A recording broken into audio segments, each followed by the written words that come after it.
तो good evening. तो आज हम लोग पढ़ने वाले हैं क्लास 10th का काफ़ी बढ़िया चैप्टर है जिसका नाम है ट्रिग्नोमेट्री। ओके, तो आज हम लोग ट्रिग्नोमेट्री के बेसिक्स के बारे में स्टडी करेंगे। ओके, तो सबसे पहले जो सवाल है दिमाग में आता है यार कि यार ट्रिग्नोमेट्री पढ़ते क्यों हैं, और दूसरी बात ये कहाँ से डेराइव हुआ है, मतलब ये कहाँ से आया है, इसकी उत्पत्ति कहाँ से हुई है। ठीक है, तो आपको मैं देखिए यार पढ़ाई का जो कोई भी टॉपिक होता है, ठीक है, उस टॉपिक के नाम में ही उसका कारण छिपा होता है। ओके, तो चलिए डिस्कस करते हैं। तो जो ट्रिग्नोमेट्री है, trigonometry is derived from two words. Okay, ये जो बना है दो वर्ड से मिलकर बना है, that are first one is trigno and second one is metry. Okay, trigno जो वर्ड है that is the derived from Greek word, ये एक ग्रीक वर्ड से डेराइव हुआ है जिसका नाम है ट्रिग्नोन। जिसका नाम क्या है? ट्रिग्नोन। और मेट्री का मतलब होता है मेजरमेंट। मेट्री का मतलब होता है मेजरमेंट। ओके, ट्रिग्नोन का मतलब triangle. Trigonon is nothing but it is a triangle. Okay, तो जब भी आप ट्रेंगल्स के अंदर ये जो एंगल्स हैं, अगर आप इस एंगल्स का मेजरमेंट करते हो तो वो ट्रिग्नोमेट्री के अंदर आता है। ओके, तो जो ट्रिग्नोमेट्री होता है इसका यूज हम लोग इंजीनियर्स करते हैं। ओके, इंजीनियर्स का क्या काम है? कोई भी ब्रिज को बनाना, कोई भी घर को बनाना। तो कोई घर बिल्कुल परपेंडिकुलर है या नहीं, रूम जो है वो स्लोप है या क्या है, मतलब हर चीज़ को पता लगाना ही ये ट्रिग्नोमेट्री का यूज में आता है। Okay, now we are discussing about what is the trigonometry ratio. Okay, तो नाउ हमारा सेकेंड एम रहेगा ट्रिग्नोमेट्री रेशियो के बारे में जानना। Trigonometry ratio. ओके, तो पहले ट्रिग्नोमेट्री रेशियो समझने से पहले मैं आपको बता दूं, जो ट्रिग्नोमेट्री रेशियो होता है ये टोटल 6 टाइप के होते हैं। साइन, कॉस, टेन, कॉसेक, सेक, कॉट। ओके, ये 6 टाइप के होते हैं। तो जो ट्रिग्नोमेट्री रेशियो होता है ये आपको पता है कि ये ट्रेंगल के लिए ही एप्लीकेबल होता है। तो ट्रेंगल में भी आप पढ़े होंगे बहुत सारे ट्रेंगल, जैसे right angle triangle, isosceles triangle. तो राइट एंगल ट्रेंगल जो आपने पढ़ा है, ये जो ट्रिग्नोमेट्री है that are applicable for right angle triangle.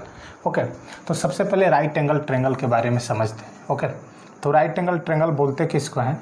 वैसा ट्रेंगल जिसका एक एंगल क्या हो, बिल्कुल परपेंडिकुलर हो। तो ये एंगल क्या है? 90 डिग्री है। तो मैं इस ट्रेंगल को बोल सकता हूँ राइट एंगल ट्रेंगल ये है। तो मैं इसका नाम दे देता हूँ नाम ए, ये नाम बी, ये इसका नाम सी। तो इसके अंदर देखा जाए तो 3 एंगल हैं, angle first, angle second and angle third. इस एंगल का नाम हमने दे दिया थीटा। ओके, तो इसमें हमको टोटल एंगल कितना मिले? एंगल 3, और इसका नाम दे देते हैं थीटा 1। ओके, तो थीटा का नाम कैसे लिखते हैं? तो जिस थीटा का नाम लिखना होता है उस सी, यहाँ सी एंगल है, एंगल सी, तो सी को हम लोग रखते हैं बीच में और कंसेक्यूटिव वे में लिखते हैं। या इस सी का नाम लिख सकते हैं एंगल ए सी बी या angle B C A, angle A C B या angle B C A. Okay, इन दोनों में से जो रिप्रेजेंट कर रहा है ये एंगल सी थीटा को रिप्रेजेंट कर रहा है, जो कि बराबर है किसके? थीटा के बराबर है। ओके, उसी तरह एंगल ए को थीटा 1 को कैसे आप नाम लिख सकते हो? Angle C A B. जिस एंगल को लिखना होता है उसको एकदम सेंट्रल पोजीशन में रखते हैं। इसका दूसरा नाम क्या हो जाएगा? एंगल बी ए सी। ओके, बराबर किसका है? थीटा 1 के बराबर है। और जो ये 90 डिग्री है इसका नाम क्या लिख सकते हैं? एंगल ए बी सी, बराबर है 90 डिग्री के।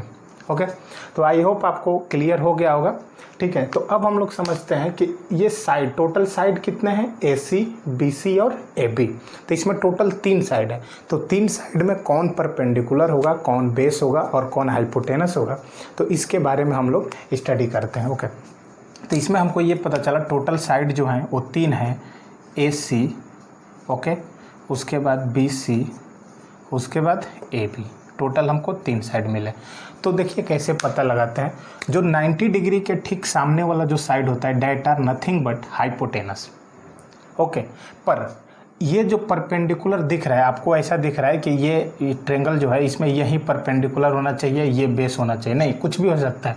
जो बेस है वो भी परपेंडिकुलर हो सकता है, जो परपेंडिकुलर है वो भी बेस हो सकता है। वो डिपेंड करता है कि जो आप ट्रिग्नोमेट्री रेशियो लिख रहे हो साइन थीटा कॉस थीटा, वो किस एंगल के लिए आप लिखना चाह रहे हो। तो मान लो ये रिस्पेक्टिव बातें होती है, अगर आप थीटा के रिस्पेक्ट में लिखोगे तो ये परपेंडिकुलर, अगर थीटा 1 के रिस्पेक्ट में लिखोगे तो ये परपेंडिकुलर। तो चलिए इसको जरा हम लोग डीपली समझते हैं, ठीक है। तो सबसे पहले हम बात करते हैं विथ रिस्पेक्ट टू थीटा। तो सबसे पहले बात करेंगे विथ रिस्पेक्ट टू थीटा, ठीक है। तो थीटा के रिस्पेक्ट में लिखेंगे तो थीटा का जो सामने वाला साइड होता है, अपोजिट साइड, थीटा इधर है तो इसका अपोजिट साइड कौन सा होगा, ये होगा। तो अपोजिट साइड को हम लोग बोलेंगे हमेशा परपेंडिकुलर, ठीक है। तो थीटा के सामने वाला साइड क्या होगा, परपेंडिकुलर, मतलब opposite side of the theta is perpendicular and adjacent side of the theta is base. तो ये बेस हो गया, ये परपेंडिकुलर किसके लिए, इस थीटा के लिए।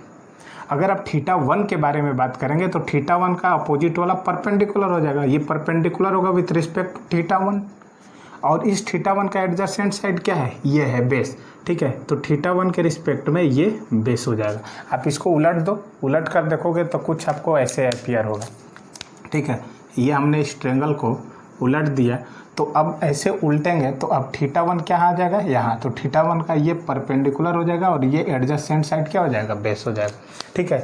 तो इसी तरह ये 3 एंगल होते हैं और ये 3 साइड होते हैं। तो हमेशा याद रखिए 90 डिग्री के सामने वाला अपोजिट साइड जो होता है हमेशा हाइपोटेनस होता है। और हाइपोटेनस का एक और कैरेक्टरिस्टिक होता है, this one is the longest side of right angle triangle, ठीक है। सबसे बड़ा साइड होता है जिसको बोलते हैं हाइपोटेनस, ठीक है। अब थोड़ी देर में देख लेते हैं पाइथागोरस थ्योरम क्या होता है। पाइथागोरस थ्योरम हमेशा होल्ड होता है राइट एंगल ट्रायंगल के लिए। तो जो हाइपोटेनस का स्क्वायर होता है जो बराबर है AC के, तो हाइपोटेनस का जो स्क्वायर है that are equals to the square of sum of perpendicular of square और बेस का स्क्वायर, ओके। तो हाइपोटेनस यहाँ कितना है, AC के बराबर है। तो मैं लिख सकता हूँ कि AC के स्क्वायर होगा that is equal to perpendicular, अगर थीटा के रिस्पेक्ट में लिख रहे हैं तो क्या हो जाएगा, AB का स्क्वायर प्लस BC का स्क्वायर। इस थ्योरम को बोलते हैं फ्रेंड्स पाइथागोरस थ्योरम। यहाँ से आप हाइपोटेनस की वैल्यू भी निकाल सकते हो, AC equals to √AB square plus BC square, ठीक है। तो अब हम लोग डिस्कस करते हैं ट्रिग्नोमेट्री रेशियो के बारे में।